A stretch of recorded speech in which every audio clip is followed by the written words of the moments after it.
Okay, in this example, it's Lincoln-Douglas debate. We are debating universal benefit income, and we have affirmative has just finished their first speech. Neg is doing the cross-examination. Neg's going to come out with a pretty aggressive attack right out of the gate, and I'll pause the video and ask how you would react if you were in that situation. Let's get started.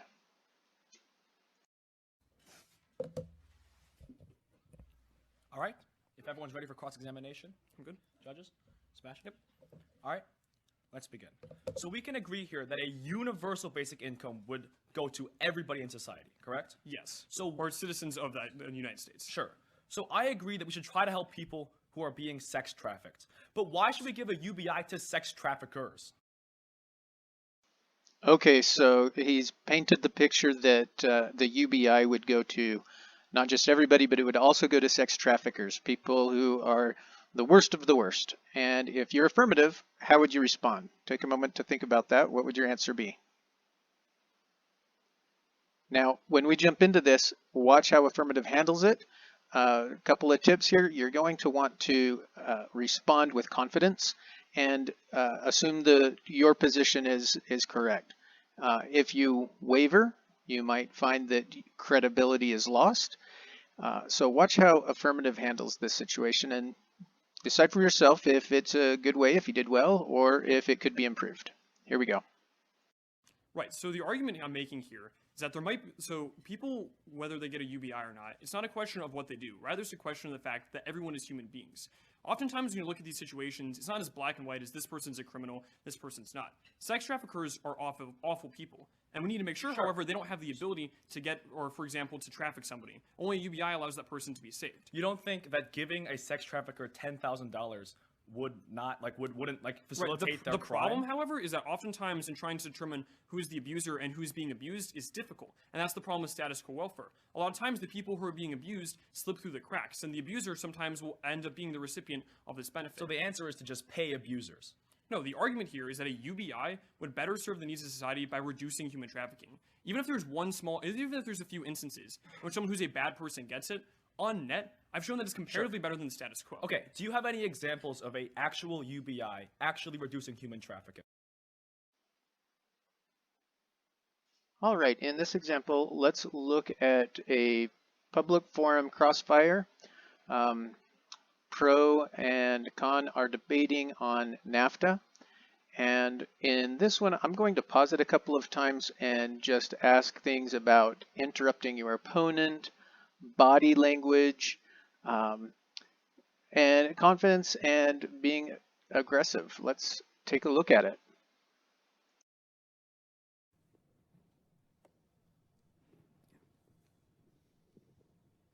You good? Yep. Yeah. So in 1995, when Bill Clinton proposed the bailout for the U.S., did he ever use the word NAFTA, North American Free Trade Agreement, or anything similar? It doesn't matter what the semantics are, right? We say that because really? of the 'Cause close that's your linkages. case. No. All right, how about facial expressions? We also have one opponent pointing to the other. Another one has the finger pointed out to the audience. Ask yourself what kind of messages this would give to a judge. If you were the judge judging this round, just by facial expressions and body language, which way are you leaning? Let's continue. It doesn't matter what the president says, right? Because they say things that they don't necessarily are doing. So the right, administration. with the things in mind, right? Our evidence says that because of the close linkages that were only forged because of NAFTA, if Mexico, can you please let me finish? I understand what your evidence says. If Mexico slid under because of the close linkages forged by NAFTA, the U.S. would have suffered the same economic crisis So they didn't want to. I understand. Can I ask you a question? No, this is really important because you dodged what I was trying. Okay, so if you are the judge and you have the one person talking and seeming to be expounding on his answer quite a bit, and you have the other interrupting and attempting to interrupt, what's your take? Which side are you leaning towards? Consider how you come across when you attempt to interrupt or when you speak over another. Remember that in public forum, it's more of a nicer debate than, for example, policy. And so these are things that ought to be considered. trying to say, right? So I understand what your evidence talks about when they are analyzing what you want it to say. But if you look at what the administration went out and said, the only They didn't write the evidence with my argument in mind. The only thing the White House said, if you look to reality, the only thing the White House said was that they wanted to prevent illegal aliens from... So notice how the responses, when done with confidence, allows you to continue even when interrupted by an opponent. Another thing to see is up to this point, a lot of statements have been made back and forth, but very few questions are being made. So often your judge is going to want to hear the question, and if it ends up just being statements back and forth, that's less persuasive from the judge's perspective. Crisis that would have only started because of the close linkages forged by NAFTA. That is what the evidence says. Here's some more body language. See how the arms are crossed in front of the gentleman in the red shirt. This is a defensive stature. Generally, it communicates to the judge that we're less confident in our position. Okay, this example is from the 2020 Democratic presidential debate, Joe Biden and Bernie Sanders. And in this one, Joe Biden is going to make a claim on his record for abortion rights. And watch how we get a little bit of clash as Bernie Sanders asks a few questions on Joe Biden's record. Let's take a look. A codification of Roe v. Wade amended by Casey, because I think it is a woman's right to choose. I think it's a woman's opportunity to be able to make that decision. And in fact, I've gotten 100% rating from NARAL as well. Senator Sanders, before we move on, I just want to get you to respond. You have a lifetime 100% voting record from NARAL? I know my record of late from NARAL has been 100%. I don't know whether it was 25 years ago. Well, all right. I mean, I think one of the differences, not to pick a bone here, is I have been consistent. All right. I've always believed in that, and you have not. I'm glad you have changed your views. Senator, just to be clear. Okay, so what can we get from that really quick interchange? So Bernie Sanders knew his facts well enough to know that 25 years ago, Joe Biden was not consistent on the issue, and he was able to call him out. Now, to Joe Biden's credit, he quickly saw the trap. That was very quick to pick up on that, and he was able to avoid stepping into the trap that Bernie Sanders has laid. If he had pressed the issue that he had been consistent, then Bernie Sanders would have closed the trap and would have been able to call him out on that. But Joe Biden was able to avoid that trap. And then back to Bernie Sanders, he capitalized. Even though Joe Biden sidestepped the well-laid trap, Bernie Sanders was able to still capitalize by pointing out the inconsistency. And basically, even though there's no points here in debate that are given out for these type of things, but he basically picks up the point there and closes it up, saying that highlighting the difference between Joe Biden and Bernie Sanders. So that little interchange was very well played on both sides.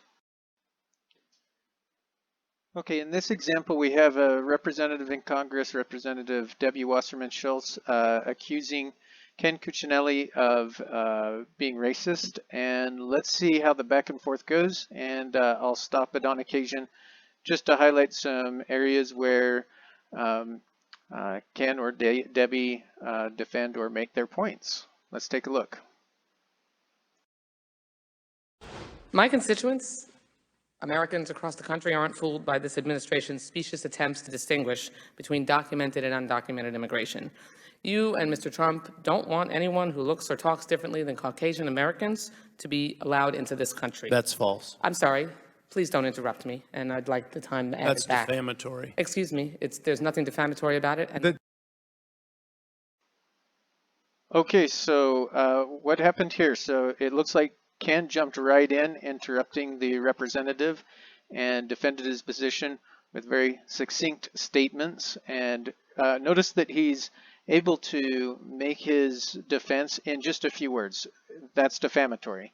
And immediately everybody's aware of what he's trying to say there. And then, of course, Representative Wasserman Schultz continues without missing a beat. Let's continue. The gentlelady controls the time, and the witness will get a chance to respond. Thank you very much. You want to block all immigration and make life harder for immigrants, and you have demonstrated that you will pursue this heinous white supremacist ideology at all costs, even if it means making critically ill children your collateral damage in the process. And this goes to a comprehensive pattern of harm at USCIS under your leadership. In August, you announced the administration's new public charge rule, for example, which would deny legal status to immigrants who use social services.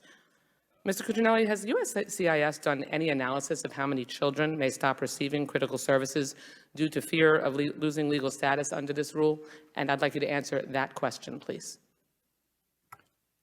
After declaring that I am not a white supremacist, as you alluded, you have had white supremacist nor is the policy. president. Okay.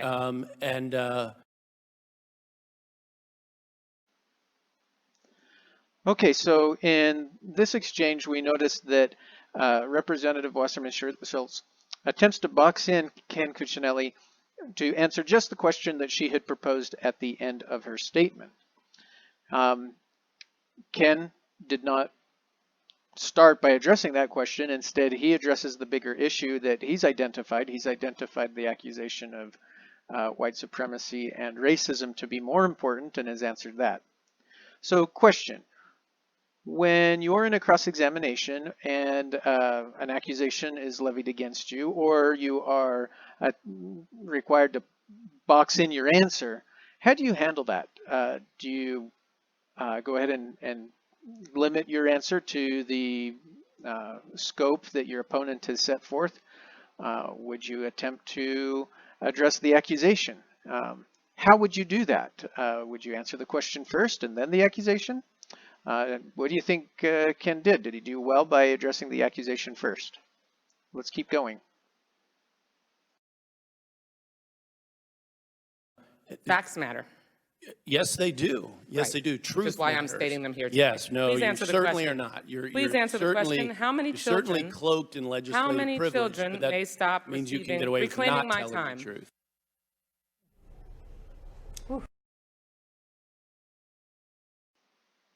So Ken Cuccinelli at the end turns the tables and starts accusing the legislator.